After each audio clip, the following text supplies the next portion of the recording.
This episode has been brought to you by DiceyGoblin.com, online board game retailer, where every board game is an award-winning board game. Hey everybody, welcome to Board Online, Board Offline. Doing something a little bit different with this video. I just wanted to go through some quick thoughts on Manuscripts, The Quest for Knowledge. This is a game that I don't feel super comfortable doing a review of yet because I don't feel like I've got enough of a feel for the game. And so I thought that I would just put some thoughts out there because we're going to be moving on to our next series, which is going to be Mage Knight. Manuscripts is a game that is, the entire game is independently produced, from the high quality wooden boards to the cards to the pewter miniatures. All of that is independently produced. So what you have here is, and I've spoken with the designer of the game, and this is actually kind of his baby that he's been forming for the past 20 years. He was telling me that 20 years ago was the first time this concept came to him, and that it was kind of a game that him and his buddies created to play together. And it used to be on paper and pencil. They draw out the maps and everything. And now it's evolved into this thing with these wooden boards that he cuts out himself. I'm not sure of all the particulars how that all works, but he's got the machinery to do that, and then the pewter figurines. These are all different things that have come about over the process of this game developing.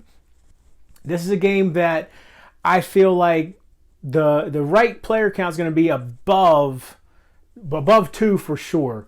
Because a lot of the good parts of this game are going to come from the mystery and which manuscript is each player looking for.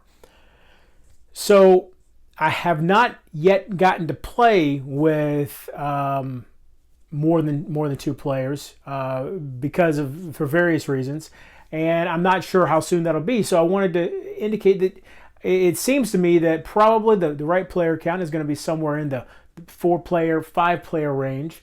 Maybe above that, you might start running into games that run too long, because it does last, according from everything they've said, about 30 minutes a player.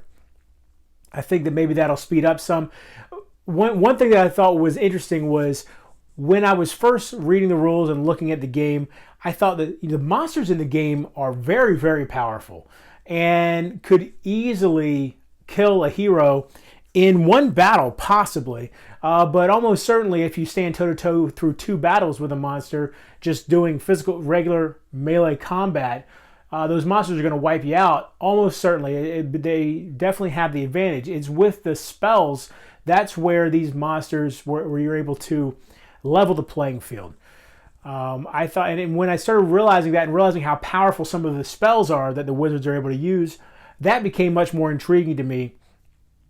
I think a lot of the concepts in the game, as far as you've got to find a manuscript, and your princess has to be the one to pick up the manuscript, and she's got to get off the board with the manuscript for you to even qualify for winning the game. Then, but her getting out is not enough to win. After she gets out, then you have to also be the one that has the most jewels.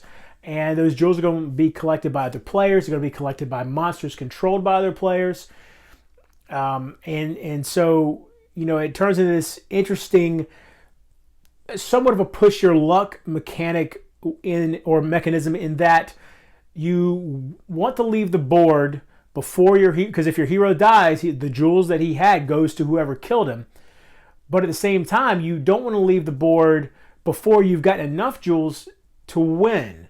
And so when do you make the decision for a hero to make an exit? Does your princess exit as soon as she picks up the manuscript, or does she stick around to try to collect more jewels? Because if she dies, then you have no shot at winning the game. You've lost that objective. You cannot win at that point. So where do you make that decision as far as when she leaves, and then when your other miniatures leave the board as well?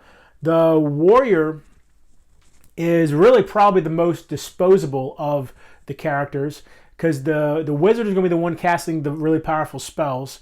Now the wizard can give the warrior some upgrades. There, I believe there's one with a sword, but again, that's not going to necessarily last for the entire game. So The warrior in a lot of ways is going to be your fodder. The princess is the one you've got to protect the most. The wizard is the most powerful in terms of sheer damage he can do. So there's a lot of things at play there, a lot of interactions to look at. And when is the right time to attack a monster who has stored up a lot of jewels, or when is the right time to run away from him because they are so powerful? When is the right time to go after another player's character? Is it worth risking a lot to try to take out the other player's princess, or should you instead focus on just collecting your jewels, collecting your manuscript?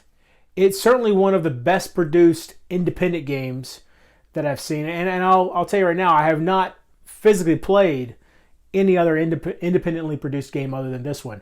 I've played games, produced by small companies, but this one, you could say, is literally, it's this guy is putting this together with the help of a few of his friends, obviously, but this guy's putting this together on his own, and I think that that is very intriguing as far as the level of quality you're getting in the components. And the 3D board certainly adds a very interesting aesthetic to it. And and as far as the way that works, the mechanism of the 3D board, it's not anything you haven't seen in games before. There's certainly been other games that have varying levels. Mice and Mystics, has varying levels, and you might not be able to get to somebody who's on a different level in that game, like from the table to the floor. However, this game makes it where you can have multiple levels and easily be able to tell them apart because they actually are on different levels. So all of that to say, I'm hoping that I will get a chance to revisit this game in the future and get a actual gameplay video. I don't feel like a 2-player gameplay would do this game justice. I feel like I need to get at least a minimum of a 3-player game if I'm going to record a gameplay video. And I don't want to do a review until I've been able to experience something more than 2 players.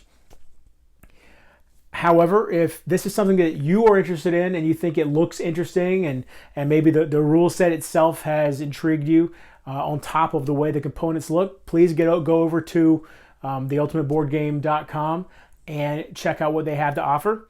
Maybe you'll find that this game is for you.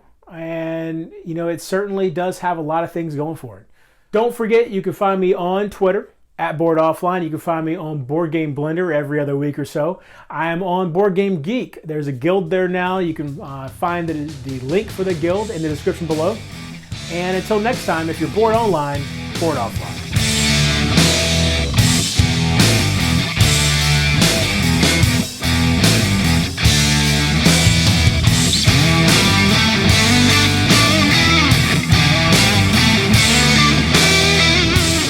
Brought to you by DiceyGoblin.com, online board game retailer, where every board game is an award-winning board game.